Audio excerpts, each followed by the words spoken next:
Hello, everyone. Welcome to the 50-Minute Hour. This is Corey, and today I'm joined by Calvin and Jacob. Hello, everyone. How's it going, y'all? Good to be back. Jacob was gone for quite a few episodes. On sabbatical. Maternity leave. What are we going to be talking about today, Corey? Well, it seems like our last one was quite popular on the demons, and people had a lot more questions and theories and queries. So I think we're going to be addressing that in further detail today. All right, more demons. And Jacob, do you have those questions pulled up? I had a couple questions personally, but I'll start with Audrey's question on the YouTube podcast. So Audrey says, super interesting episode. Many near-death experiences report a life review with God that brings a profound awareness and sadness regarding having failed and hurt others in their lifetimes, accompanied even by the ability to be in the shoes of the people they hurt. Yet they also report that they experience no judgment in a sense that God has no judgmental attitude towards them and nothing but unconditional love. What I would call godly sorrow and repentance typically results from these experiences, and they often lead to religious conversions, or at least to experiencer becoming spiritual but not religious. It's hard for me to see how these experiences are the result of demonic deception, but I must admit that they could be. As I said in the podcast, demons are extremely smart because of having been around so long, thus they are really good at deceiving people, and they most love to parade as beings of light. And beings of light appear often in these near-death experiences. At the same time, many Christians have had these same near-death experiences and also report that there was no judgment, confusing this issue even further. Yeah, so there's an easy practical answer to this, but I'll go with the theoretical first. And just by the way, I'd highly, highly recommend Seraphim Rose's Orthodox Religion in the Future, where he goes into a lot more detail on these sort of problems. So on one hand, you could say that, you know, these aliens or spiritual light ball beings or whatever who are giving people this enlightening experience that makes them have a genuine religious conversion. It could be demonic, and it could be a demonic experience that backfires too, right? Or God intervenes or something, or a guardian angel or whatever. We don't really know. The wisdom of the fathers is just like, you just assume it's demonic, no matter what, basically. And if God is trying to reach you, he'll reach you in another way, and he won't blame you for humility of assuming that God is not revealing himself, or Mary is not revealing herself to you, basically. Is very different than the Western approach, generally, where it's like, if Mary or Jesus reveals themselves to you, you just sort of assume you're worthy enough to receive the vision. And that's not the MO of the East, or really even most spiritual practices of the world around even. But so there's that element. These could be legitimate interventions by angelic beings or God or who, you know, whatever. But even if that is the point is that you just assume it's not. Now, regarding why a demon would want to make you spiritual or spiritual, not religious, I think we addressed this in the last podcast. What comes out from the French occult, the collapse of demonology in the West into this sort of academicization, which leads to this obsession with the occult, which leads to the Enlightenment. All right, so this is kind of all, if you want, demonic psyops, psychological operations, because they do want temporarily an atheist, scientific, materialist worldview for people, but that isn't what they want permanently. They do want people to become spiritual. They want people to sort of take this amalgamation, syncretist view where it's like we're all. The demons especially like to twist truth. They like to use truth and then put some like icing on it. And they usually, the key element with demons is that their truths tend to take whatever is true with God or what God gives to man, but make it more so about what man can do qua man. This is a very Promethean archetype, right? So Prometheus gives fire to man, and he's like, that's all. You know, he's sort of a deistic, you know, savior. He's like, here's fire, build civilization, conquer the gods. Okay. You know, you don't need Zeus. You don't even need me. I'm Prometheus. I'm enlightened. You know, read Shelley's, you know, poetry on Prometheus, Prometheus Rising, or Prometheus Unbound. You know, that she's where, you know, his wife, right? You know, that's where she wrote Frankenstein, Mary Shelley. So Frankenstein, or, you know, the title is Frankenstein or Modern Prometheus. So Prometheus is a whole archetype of modernity. It's a Luciferian archetype. And that archetype that plays out in demonological history is that we're going to give you all these abilities and technology or great DNA or whatever, or, you know, immortality, pseudo-immortality through technology, and then you can become God. So it's God on your terms, which is really code for God on our terms. themselves. And because the demons want to be God too. That's why they go to the mountains where they want to get worshipped and everything. They want to be as close to heaven as they can because they plan to one day go back and do the battle again. And this time, prove to God that all these people are damned with them. Or they even have this weird idea that they can actually defeat God because that their vanity, their pride is so intense that they're blind from what's obvious. It's that, and there's a debate about this too, whether or not Lucifer is actually aware that he's defeated. Some demonologists think Lucifer actually thinks he can defeat God through some weird legality loophole or something. I'm not of that opinion, but some people think that. So, going back to this too. So once the demons have the Enlightenment, once they have modernity and materialism and Kantianism, and by Kantian, I basically mean like religion may exist and there may be metaphysical realities, but they're totally noumenal. We can't have any coherent metaphysical culture, political system based on it. We just have to deal with what's purely in front of us. It basically means that you believe what you believe, I believe what I believe, and we all just agree that science is true. Okay. That's Kantianism. That's why everyone today is a Kantian through and through. And this is why I think Kant is one of the most disastrous philosophers to ever exist. But that sort of mentality allows the demons to operate in a level of freedom they haven't previously because now they're disguised, right? We talked about this in the last podcast. But now they do want to bring man back to this spiritual pride, spiritual enlightenment, prelest, on a universal level because that'll be the culture that creates the rise of the Antichrist. And you don't even have to be a Christian to understand this. I hung out with pagans who believed this, right? Because pretty much every mythology talks about the rise of a savior who's a false savior. And that this will be an imitation of what the golden age was in the pagan view that gods gave to man. But it's going to be a more nefarious Kali Yuga-like state, in the Hindu belief. So where there's this total moral degeneration and men think that they're at the height or the peak of their pride, and they're actually like historically at the lowest point, which in my opinion very much seems to be where we are right now.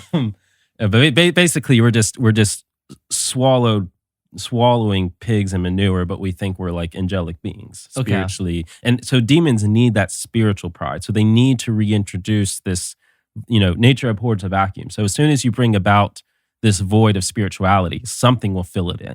You even get this like at the UN, they have that big black cube that everyone goes to have spiritual time with. It's very weird. But people I think nowadays are more religious than any point in the medieval ages or basically any point in history. I think the way people act with COVID, the way people act with television, the way people act around celebrities is extremely cult-like. It's a religious mentality. Again, I think I mentioned this before, maybe not on the podcast, but regardless of what you think of COVID, regardless of what you think of the efficacy of mask, I don't think the reason most people wear the mask is because they deep down believe the science behind it.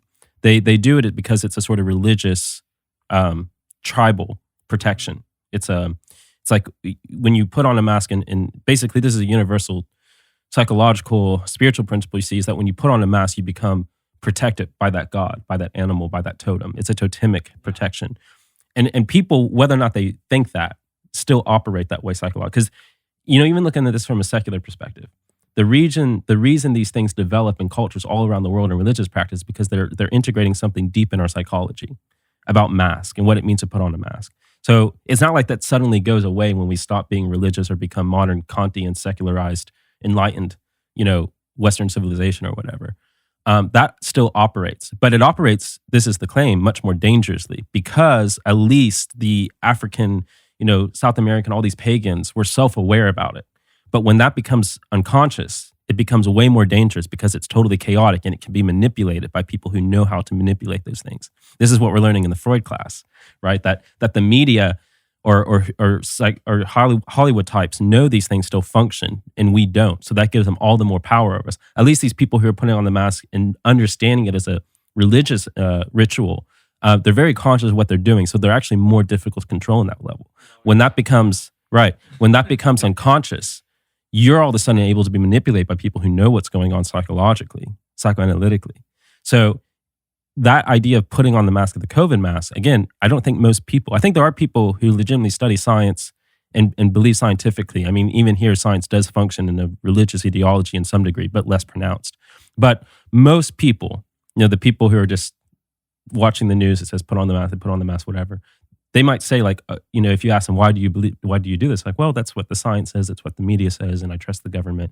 That's ideology. That is unconscious. I'm putting on the mask and I'm suddenly, because the way they wear the mask, I mean, again, from a scientific, secular perspective, is not actually, there's a proper way to wear the mask, but most people don't wear it properly or even have the right sort of mask. So it's like, or the idea that you go in a restaurant and you sit down and you can take off the mask and you get up and you put it back on. I mean, this is like performance theater. But it's very much, it makes a lot of sense. Everything people do with the mask suddenly becomes totally sensical if you understand it as a religious ritual. Because you watch any religious ritual, there's a lot of stuff that doesn't make sense in an everyday scientific, logical point of view, but it doesn't have to because religion is translogical. The COVID phenomenon, the way, regardless of the virus, actual virus, the way people act in response to the COVID phenomenon, I don't think there's any way you can understand what's going on psychologically from a scientific, logical point of view. You can only understand it when you begin to see it as religion. So all going back to my point, when you have a void of actual religious practice or conscious religious ritual, people will enact religious mentality and ritual all the more intensely and all the more chaotically. And that's what we're experiencing now in this sort of mass hysteria throughout the world, not just with COVID, with all sorts of things, with celebrity worship or whatever, media, things that are just not normal for humans to do historically are rampant. And this is very much going back to that Kali Yuga situation. So the demons work in all that network as a sort of way to bring about from that void this actual intense spiritual mania that makes you much easier to control. And then from that, they'll bring about this intense universal prelest about the greatness of man, basically hyped up humanism, but on a spiritual rather than a secular level. And then that will be the way the Antichrist fills the heart of everyone and comes into power, or the Kali Yuga or the Messias or whatever. Again, pretty much every religion has this view of something like the archetype of the Antichrist. It's not a Christian idea. So that is how that will be brought about. So that's why a demon would make people go through these intense spiritual experiences in order to bring them out of some sort of lapsed religious view or secular view or atheist view into a spiritual reality. Demons want you to become spiritual. They just want you to become spiritual under certain pretenses. Okay, speaking of the Antichrist and COVID, you posted on Facebook a while ago something interesting I thought you might want to share here. Do you think that getting the COVID vaccine is the mark of the beast? Because I hear that a lot from people. That post, though, I feel so Saint Paisi, who's a saint in the Orthodox Church, has a passage in one of his spiritual councils where he's talking about, this is a prophecy he made, I think in the 70s, where he's basically saying there will come a time when there will be a supposed virus that spreads around the world. And the government and everyone will say you have to get vaccinated. He's not saying they're putting a chip in anything like that, right? So he's saying that that vaccine will be initiation into the mark. So a lot of people, especially like Protestant converts to Orthodoxy, have sort of interpreted this to mean the mark of the beast. What they don't really understand is that the fathers talk about marks of the beast or Antichrist all the time throughout history. And it's not like this idea where they're making misjudgment, because there are many types of an archetype in Revelation. That's how the fathers always understood it. So and this is literally said in Revelation 2, or not Revelation, somewhere with John, maybe, 1 John, with that there are antichrists coming. So there are many antichrists, all right? There's one antichrist, the antichrist. There are many marks of the beast, but there's one, the mark of the beast. So history, every epic of history is living out a revelation. Now, that doesn't say like there isn't a final revelation in a true mark of the beast and a true antichrist. So the interpretation that Orthodox or really Christians understand about these things, it's not like you get the vaccine and suddenly you sold your soul to Satan. All right, That's not what we're saying. What is being said in the wisdom of the fathers or the counsel of the fathers is that these things are putting people in a psychological state where they're receptive to things that are preparing them to receive what will be the mark. Now, at that point, there will be a sense in which the mark you're receiving, whatever the final mark is, on one hand, it will be very deceptive, but it'll be deceptive only insofar you've completely gotten rid of Christ in your heart. If you have whatever trace of Christ in your heart, I mean, this is what it really says in Revelation, right? As if even the saints shall be deceived, as even the elect shall be deceived. So the Antichrist will appeal to the void in the heart where there is not Christ, which will be, Christ says, when I come back, shall I find faith upon the earth? There will be very, very few people. Most of them will be dead, massacred, martyred, whatever, because they don't get with the system. So they're not on the right side of history. So there's an Orthodox book, I think it's called The Last Things or Ultimate Yes, Things. that's a good one. Yeah. Yes. And so there's a whole chapter in there dedicated to why the devil hates a crowd and basically how the population is probably going to be decimated pretty heavily, on top of the fact that very few people will still be adhering to the faith when Christ returns. That's a good book, actually, for any Christian if you're interested in, or I guess anyone non-Christian too, if you're interested in like a more patristic understanding of the end times. I think that's Thomas Engelman. It's definitely Engelman something. Engelman's the surname, called The Ultimate Things. But so basically like the vaccine or anything, it's not damning, but it's putting you in a state where you're more receptive to what will be the ultimate mark, basically. In the same way that all these political figures, like they're types of Antichrist. Okay. In the sense that you putting your faith in them. That's like in Proverbs, I think, like, put not your trust in the sons of men in whom there's no salvation. You can't rely on political leaders and ideologues to save you. And every political leader has that as a shadow, is this Antichrist archetype or type. So it's not that they are literally the Antichrist. But if a church father is saying this person is an Antichrist, it means that they have a charisma that draws people to put the faith that they would normally put in Christ into them. They're looking for, and I think we talked about this before in one of the podcasts with political saviorship. Basically, you see this in both sides, but it's more easily targeted and overt. It's an easy target with the left because the left does this in a very undisguised way, somewhat to their credit, which is that we are going to use politics to imitize the eschaton. We're going to make heaven on earth. And we just need the right political saviors to come in and save us. I mean, it's kind of like how the Jews were when Jesus came. It's like, you're not saving us from the Roman Empire, crucify him. So it's that mentality of wanting a political saviorship. Well, are you familiar with like the George Floyd Square now in Minneapolis? I heard that people are doing like they're getting baptized and that they're doing halos around him and stuff like that. It's extremely ritualistic, but like I think it came up in the news yesterday. There's this big new poster that's out in front of like the square where he died allegedly, and it says like, this is a sacred space. Enter with reverence and be open. Wear a mask to protect others. Honor the space and connect and grieve with like other caring humans here. And then there's like a list of rules for like white people specifically. I'm not going to bother going into. I mean, honestly, it's very ritualistic. I think this is a good thing in a way. I think the problem with a lot of, to get into this topic, which is sort of a bomb, the whole civil rights thing between basically MLK to now. I was always much more on the side of people like Garvey and Malcolm X, because what they were saying made more sense to me. What do I know? I'm just a white guy. But this is my point, right? Like, basically, it's kind of like when I read Valerie Salonis, and like that's the only feminism that really makes sense to me. And by the way, Valerie Salonis was the girl who shot Andy Warhol, and she wrote Scum Manifesto.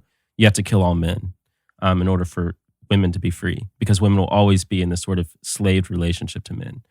And I was like, well, that makes sense to me. She's basically like biting the bull and say like, men are just naturally dominating because they're the weaker sex. They need to dominate women because they're the weaker sex. And any woman who thinks that they can coexist are fooling themselves, because men are so weak and stupid and dumb. So women have to kill all men, and then we can finally, live in harmony. I was like, that makes sense to me. I get that. So it's like I read Malcolm X and Garvey in the same way, where it's like, well, white people, there's no black liberation under this sort of, because all the black liberation after MLK is like, we can do all this stuff using industrial modern technology and white ideas and concepts of power and privilege. These are all white ideas. These are European. These come out of European Christian philosophy. So these, these blacks in the 50s and 60s, like Garvey and X, was like, well, Christianity is a white religion, which it's not. But that's, I understand why they're saying that. So it's like, we have to go back to a black religion, like Islam or tribal Africanism. We have to return to Africa, or at the very least, we have to create our own state where only black people can exist. Rastafarianism, yeah. So it's like, well, actually, this makes a lot of sense to me. So it's like this idea of creating a space that's exclusive to blacks, or at least there's a lot of rules about how white people operate in it. That makes sense to me. I actually think that's the way to go versus the sort of postmodern Like Cizik's point with the postmodern father, like, the traditional father's like, you have to go to your grandmother's whether you like it or not. The postmodern father's like, well, you only have to go there if you want to. You don't have to. But that actually is way more imposing. Kind of what I was saying about with religion being unconscious. Because now it's acting on the unconscious, it's guilt. So it's actually far worse. Or like Google with all the like play ladders and like, puppy pools and all this stuff. And it's like, well, you can have all this stuff as long as we can constantly watch you. Okay, so this is the same thing going on here. It's yeah. We're like giving them white privileges instead of giving them their own things. Well, even beyond that, I mean, like this, I think, is a much more rational way to go about it. These sort of exclusive black spaces, and they give them their own saints and whatever they need, versus like blacks and white people can exist together and on the exact same wavelength, and we all have the exact same rights and privileges and operate in the same spaces. And it's like, well, that's just black people becoming white, right? Okay, that's the MLK route. That's the route I'm cynical of. Versus like, actually, no, we need unique spaces and unique things and unique culture and unique religion just for blacks. And they can do their own thing over here. White people do their own thing over there. Like, that makes sense to me. Like, I'm not saying I necessarily advocate this. I just think all these things are utopian political ideas that I don't really think are the way people should be looking. I think people need to look for a spiritual inner thing to be saved. But insofar you want to go this route, if you want to do the whole politics will save us route, what's going on with the George Floyd space right now, that actually makes more sense to me. Okay. That's what I'm saying. Okay. Like the sort of semi-separatist, we do our own thing here, you white people do your thing, and then we'll, meet in between and trade stuff every now and then or something, something like that. Also, not to completely backtrack, but what are we drinking today? Did we? Yes, we did. Well, I was drinking sake. I finished my sake already. You finished it. What you are were you drinking the black Corey? gold sake, and then you're having Swedish coffee. Swedish coffee and you with are vodka. having. And I'm just having straight up coffee. Okay. I might have something later, but I don't know. So. Do you have a mandala on your mug? Yeah, I do. Yeah. Oh, very nice. So back to. Was there another question from last week's podcast or no? I just had a couple comments. Okay. So I don't know that we talked about the levels or degrees of oppression in the podcast. Did we talk about it? I think we briefly went over touched it. it. Yeah. But I wanted to go over that like briefly if we could. And like for just in summary, like the 4 levels would be infestation, oppression, obsession, and possession. Yeah. And so like you can delve in. I don't know if we want to talk about like the specifics of those. From what I understand, if you are a baptized Christian, really you can't experience anything beyond demon oppression. Assuming you're taking Eucharist, and yes, and again, this if you're is actively different. participating It's different in your faith in the West and the East. Yes. I mean, you'll read a lot of weird things in the West where it's like very pious people would get totally possessed, and basically, this came about especially in the Counter-Reformation, which is very interesting because it's almost like Catholics were taking these cases of possession of very seemingly pious people and sort of spinning, because usually what you read in these sort of mythologized accounts is that this very pious Catholic got possessed, we took them to all these Protestant churches and they couldn't do anything. Which there might be legitimacy to. I mean, there was one story I always found really funny where this Catholic girl got possessed and these Lutherans, it almost sounds like a joke, but apparently this was historically real, and all these Lutherans came in and started to pray from their book of common prayer or whatever. And then the girl started laughing. She's, this very demonic voice. And she's like, who do you think wrote those prayers? Ha ha ha ha. But so you always get this like Catholic propaganda in the Counter-Reformation that's really funny. But yeah. And it's this idea of this like poor Catholic pious girl who was just saying her prayers, who suddenly got possessed. And she's being wheelbarrowed around to all these, for whatever reason, it's being wheelbarrowed to these Protestant churches and they can't do anything. And then finally they come to this Catholic church. And the exorcism always takes like some inordinate amount of days. Like she was in the sick bed with the Catholic bishop for 3 months until the exorcism finally ended. And the demon always says, like, it's always funny to look at these Catholic sites too, where it's like these exorcists are reporting the things the demons say. And the demons are like, weirdly obsessed with like Catholic canon law. But so you get that idea in the West, and there's this Eastern idea that if you're it's like St. Pius, he says magic spells, evil eye, curses, even if you have a family curse or like a Masonic curse on you extending back from your father or whatever, they cease to have effect on you, and so far you're genuinely going to confession and taking Eucharist. But like St. Paisi had, occult pagan witches who came to him and be like, I never had problem casting spells on Christians, but suddenly there's this one Christian and I can't do it. He's like, well, most Christians in Greece don't go to confession and take Eucharist anymore. They do it like once a year, and without confession. So it's like the person you try to cast a spell on, and they're actually observing their faith, and that's why your spells don't work. And that's actually why this witch converted to Christianity. She's like, my spells work on basically anyone but these people going. Kind of like the story I was telling you with the renegade exorcist who uses the Orthodox charism oil, right? So again, whether or not you believe in these things, you just go try it out and see what happens, because they seem to have this weird effect. It's kind of like the story with Einstein. Like he has the horseshoe on his door. And his physicist friend is like, "You're not superstitious. Why do you do that?" And it's kind of like the inversion of Neil deGrasse Tyson. It's like, it doesn't matter whether or not I believe it. It still works. It's like, well, I don't have to believe it for it to work. So given that this question might sound unrealistic, but I'm genuinely curious. So in the last podcast, we mentioned that Lexington, the North Campus, has demons a lot. How would an exorcist, or what would be the best way, if possible, to get rid of that problem, like completely? Is that possible? Well, the way the Russians have been doing it now is taking helicopters with holy water, sprinkling it. We might just need to do a whole second deluge, but this time it's just holy water. So the best solution would be to sprinkle holy water on North Campus from a helicopter. No, I mean, it probably would take more than that if you have like serious demonic activity. Well, you got to keep in mind, we live in a karst topography. You got caves all underneath campus. So unless you're going to go sprinkle holy water in all the caves. I mean, usually with these things, there's like, this can be activity from O9A, Order 9 Angles, or cults. Usually there's some central node or nexus where these things are getting their power. And that's usually some sort of intense occult activity. Usually animal, if not human sacrifice or child sacrifice. So I mentioned even like off camera, North Campus, like there's a couple dorms up there where like the majority of suicides on campus have occurred. Mm-hmm. And so that, I feel like that may even have something to do with. Well, that would be more an effect. Yeah. So you'd have to find the center of these demonic forces where they're getting their power, destroy that, and then sprinkle holy water everywhere. Well, among other things, you'd have to do an actual exorcism, which isn't just sprinkling holy water. I'm gonna need a priest for that one.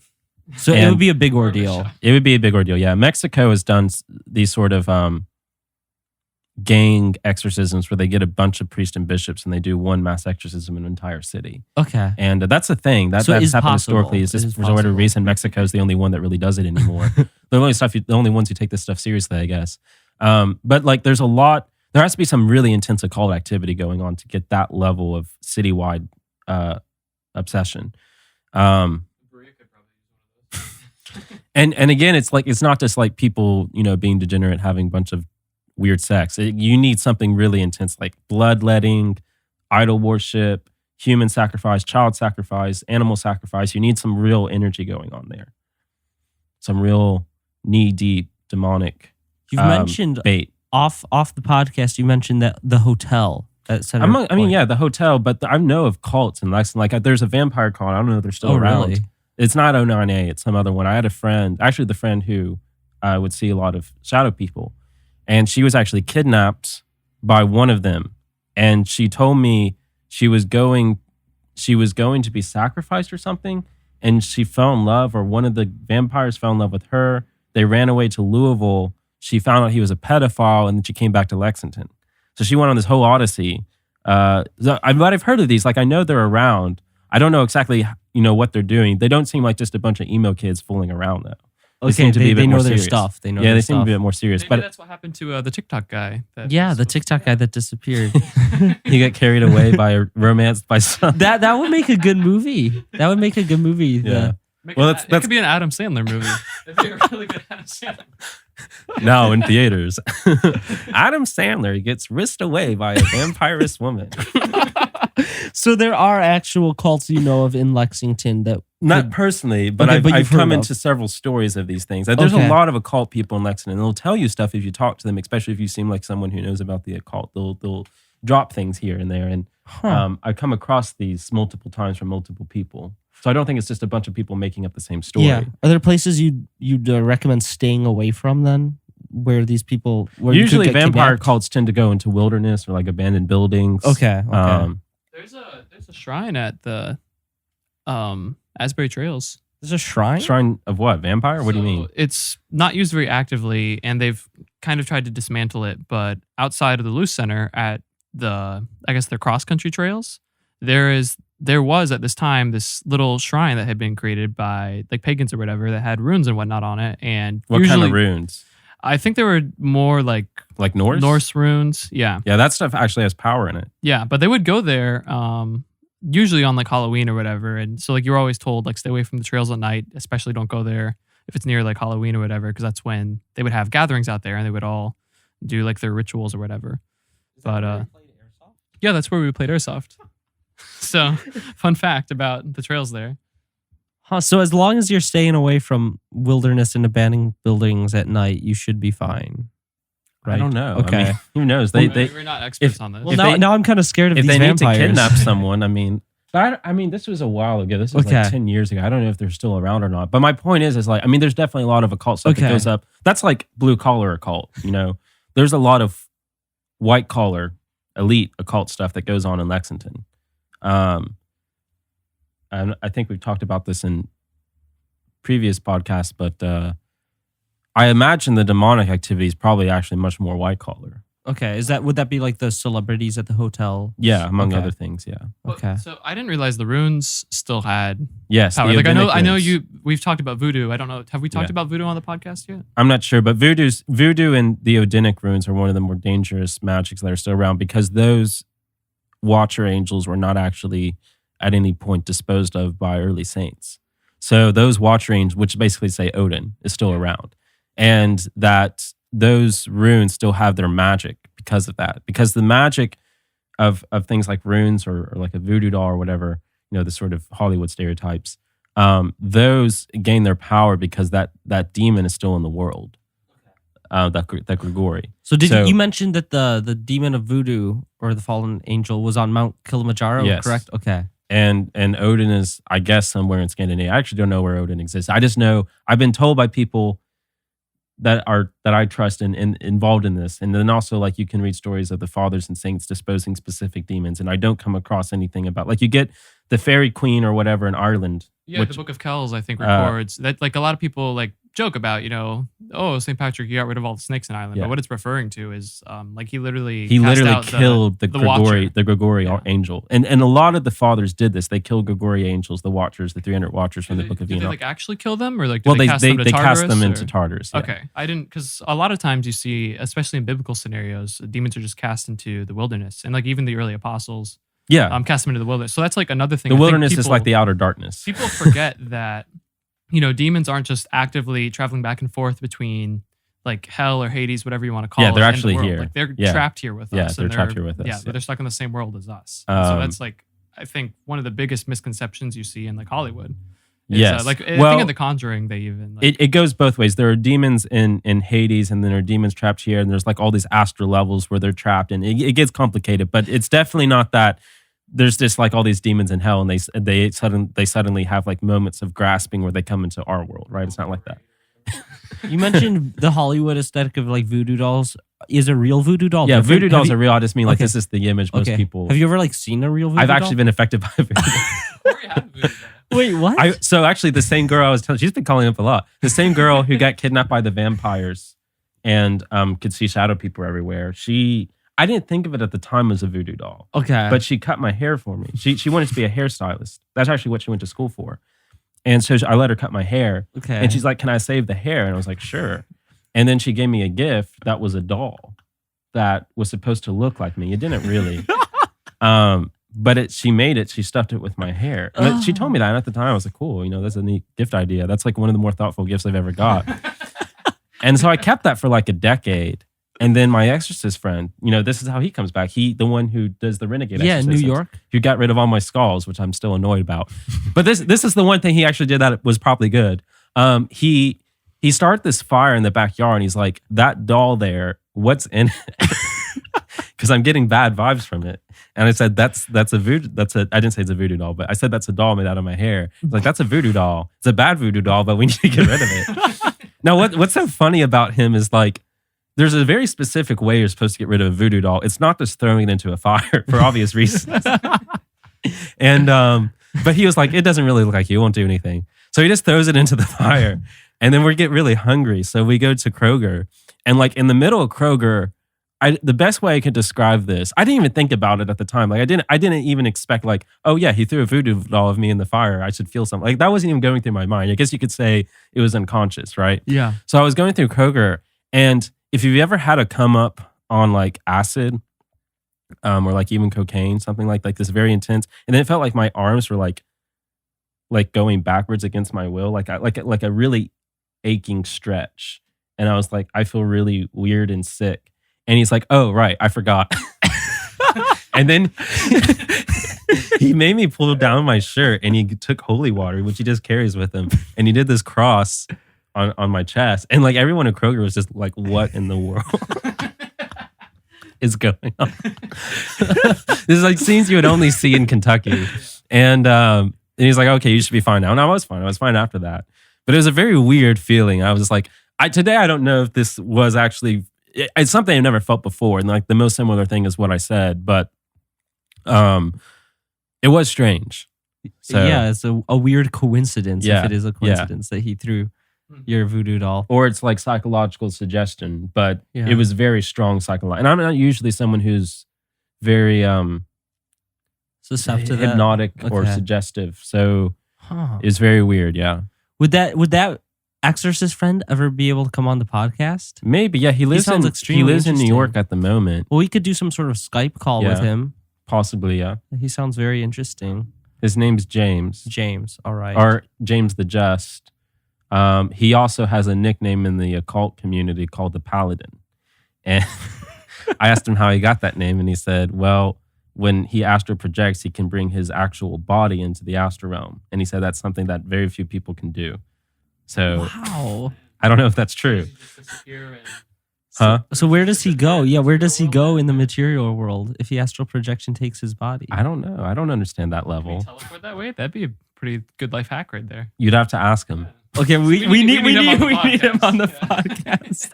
If this guy can teleport. I never saw him teleport. Let's have him come here right now. Wow, that is very bizarre, but yeah, a good instance of that stuff having some sort of power in real life. I'm afraid if I bring him, he's going to make me get rid of all my stuff.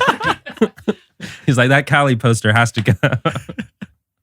Wow. So your skulls, he got rid of those. Yeah, he made what rid are of the my, skulls? I had a rosary of skulls that was really cool. I had like real skulls, not human skulls. I've always wanted a real human skull. If you ever come across one, please give it to me. I will. And, does it matter if it's like shrunken or not? I would prefer a normal size skull, but like a baby skull. I'll be on the lookout. To all you on the podcast, if you're looking for maybe not donating a like cash gift, if you come across a skull, send it here. Specifically a human one. Yeah, and I had like Nephilim one. I had like deer skulls and stuff, but yeah, he made me get rid of it all.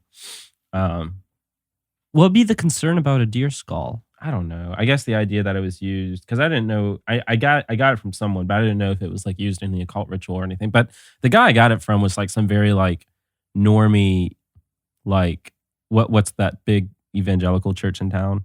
Southland. Yeah, like a normie Southland Christian who just likes to hunt. So I imagine it was not involved in any occult ritual. But he's like, no, we have to destroy it. And I was talking about this later on with my abbot when I was at the monastery, and he's like, no, like unless it's involved in a occult ritual, you can keep skulls. Like skulls remind us of death. That's a good thing. Well, they have them at Mount. Yeah, no, ossuaries, which are like the coolest thing ever, which are banned in America. What are they? Ossuary. It's a room built out of skulls. So like I actually went to when I was in Rome, and some of the catacombs, not the one beneath St. Peter, but there was this group of monks, and they built entire rooms at like the floor, the walls, the cabinets, all the furniture, everything is built out of bones. It's so cool. It's like, man, I wish I could have a symposium in here. Yeah, they have one at Mount Athos, and like it's very interesting. Like they say that the skulls are of, monks. or they're the skulls of the monks, but some of them will like turn orange or whatever, and they say, oh, those are the incorruptible monks who were like saintly or whatever. Or they'll have a cross in the skull. Yes, which is usually you get regardless if you're the top schema. But there are cases where novices will get these, and they're like, oh, these were novices who lived as if they were schema monks. Wow, that is I had no idea about any of that. Yeah, ossuaries are awesome. There's some in Eastern Europe where they have this huge chandelier and all of it is built out of bones of the monks. And they're banned in America? Well, you basically it's very, very difficult to just put skulls anywhere, or bones for that matter, in America. America has very puritanical drinking laws, very puritanical graveyard laws. It's really dumb and annoying. And I feel like there should be some president or whatever who just makes the monastery clause where monastics are just free from all this Puritan bullshit. Like, you don't have to do all the stuff with alcohol. You can make it however you want. You can do whatever you want with the bones of your monks. Like, any presidents out there listening, please pass this law. So just give the monks a break. They're not going to use it to do some sort of tax scheme or anything, I promise. Wow. All right. So yeah, you can look into getting James on here somehow, either teleporting him in or some sort of Skype. But going back, what was the original question? This podcast wasn't really about demons that much, was it? We were jumping around, but that's good. I think we've covered a lot of topics that are related. But I mean, the original question, I guess it wasn't even really a question. It's more just like affirming the 4 levels or degrees of demon possession. Mm-hmm. And so, like, again, for those who are like actively participating in their faith, they're baptized Christians or whatever, like, generally you're not going to have to worry about anything beyond mere like demon oppression, where the demons are going to give you a hard time or tempt you or whatnot. Generally you have to get pretty directly involved in something like a Ouija board or divination, like real divination, something like that. Why are Ouija boards so normalized if they you could use power? tarot cards to do it. I mean, again, you can use divination on anything. But like, I would say, like we talked about this in another podcast, the tarot cards inherently aren't like going to summon a demon. And neither is a Ouija board, though, right? You could use a Ouija board as firewood and you'd be fine. So Ouija boards, you say, do have like power and stuff? If you use them in the way they're intended to, but yes. Why are they so normalized? Like, you can get them at Barnes and Noble. You can go to Kroger and pick up a Ouija board. Well, why is that they're so? Because they're fun. They're kind of interesting. Like, it's the sort of secular, blasé approach to these things, and like a Ouija board has a certain appeal because it's something you do with groups, and like hands are touching hands, and it's kind of sexy, demonic time. It's like a good date. It's a gateway, yeah. Okay. So have you used one before? Okay. No, I would not use the Ouija board. even when I was like involved in occult stuff, that's just like such an entry level. That's like normie. If you're gonna get into occult behavior, you might as well go big. Yeah, go big. Okay, go big or go home. Okay, interesting. If you're not kidnapping people to sacrifice, what are you even doing? No, I don't advocate kidnapping, by the way. I just want to make that clear.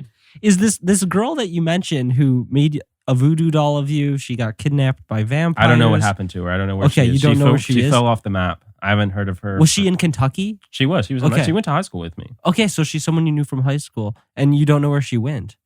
Huh. Last time I heard, she was in some sort of lesbian relationship with a witch. So she's all over the place. She's most interesting life ever. Now, I think the last thing I'd ask about is delving more into succubi or incubi. And how those, I guess, are kind of the sex demons. Yeah, that was kind of an invention in the West that was a way to resolve the Nephilim problem. Because what they is had that? The Nephilim problem? Yeah. Well, that's like, if we have angels and humans seemingly mating, then we have something other than Christ that has dual nature, which is a no-no. Yeah. So the Western fathers had to find a way to get around this, and one of the things they came up with is like a demon that takes the semen and corrupts it with demonic energy already, and then inseminates it into a woman. So that's where the succubus incubus. The succubus incubus just switches sex. Okay. And then sleeps with men and women and impregnates women. They seem to be particularly interested in sleeping with monks. So you have all these Cambians like Merlin running around that are the sons of monks, of pious men. And it was like a way to explain wet dreams. So, which would obviously be very common with monks. So that was, I mean, there might be demons that, there are demons that do this, the fathers talk about. They don't really see them as a specific class of demon like succubi or incubi. Okay. Now, there are demons that are drawn to particular sins, like lust. So I guess you could say in that sense, the East also has that idea. But to what degree they take on this very specific form you see in the West, where it's like this demoness with a whip or whatever. I don't know. I think that's like a D&D thing. But when you hear succubus, that seems to be what most people think. Okay. Like some sort of dominatrix. Like some sort of like BDSM demon. Yeah. Okay.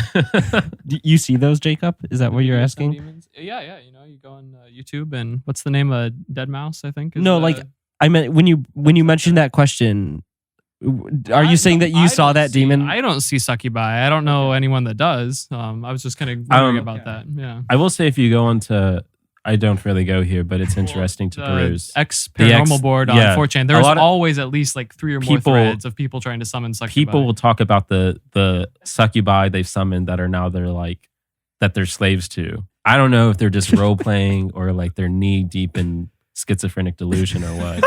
But buy that if you want. Yeah. So that's like you're that desperate that the only girl you could get is by summoning a demon? Maybe. I mean, these could be people who are sexually successful and are just interested in spicing things up a bit. I mean, when you've tried everything, it's kind of like Hellraiser, right? Like the next best thing is going to hell and actually getting tortured, and that's its own sort of, battalion pleasure. So okay, so it's people who have experimented so much that the liminal experience. I mean, this is Clive Barker is a very interesting author if you want to look into, because he really plays. He's basically a Catholic theologian doing interesting stuff through fiction. And this is, if you've heard of the Hellraiser series, that comes from his book. Okay. And basically the idea he's playing off is Bataille with the liminal experience, and it's this idea that pleasure and pain reach an apex where they're indiscernible, and that you'll notice people who are being tortured and saints in a state of ecstasy basically show the same facial expressions, which is orgasmic. If you've seen, this is more like a Western idea, but if you ever see, I think it was Michelangelo, the one where the girl is getting stabbed and her face looks like she's in orgasm by the angel's phallic sphere penetrating her.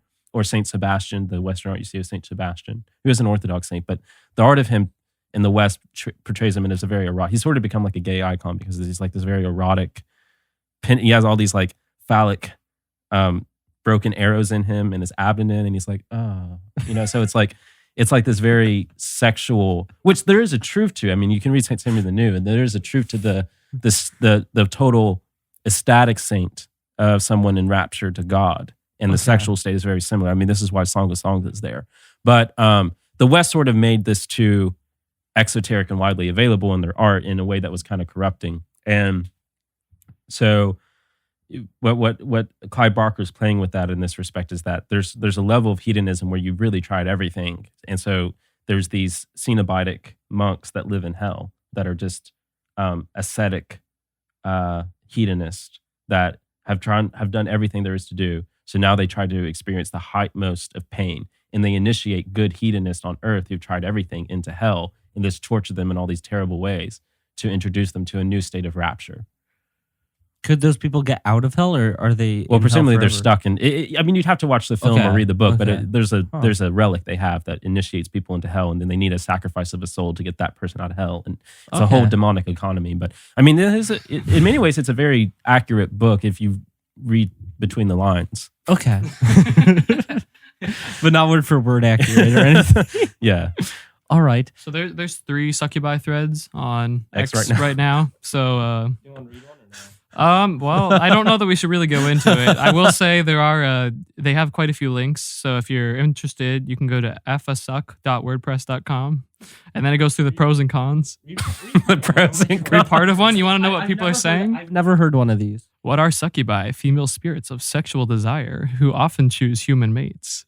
To summon, the letter method is used to focus your intent into a message to one of the 4 queens: Lilith, Agrat, Asheth, or Nama. It's like an internet ad. It's like, meet one of the 4 queens of hell in your area right now.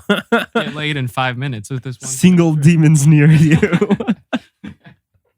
This demon will make you. I mean, it's also no blood or soul sacrifice necessary. See? Oh! So there you go. Let's do it. Do they steal your life force? Succubi use sexual energy, which is released naturally during sex. Under normal circumstances, they won't take your life energy. Are they tulpas? No, discuss these somewhere else. Like this is under what normal are circumstances they won't take your life. Topas are well. This is a complicated question because you could take this route where topas are an actual demon that already exists, and by imagining, it's just you're assigning that specific demon through a mantra to your psychical being. Or you could say talpas, which is the more, depending on who you ask, the more traditional view in the area where they originate from, something you actually create out of your mind that can even, in very powerful, alchemically enlightened individuals, take on real presence. So like a schizo demon? No, like a real figure, like not even a demon, like an actual human. So this would be how Hyperboreans reproduce. When Hyperborea were all these 8 feet tall, blue-eyed, blonde-haired men, there were no women.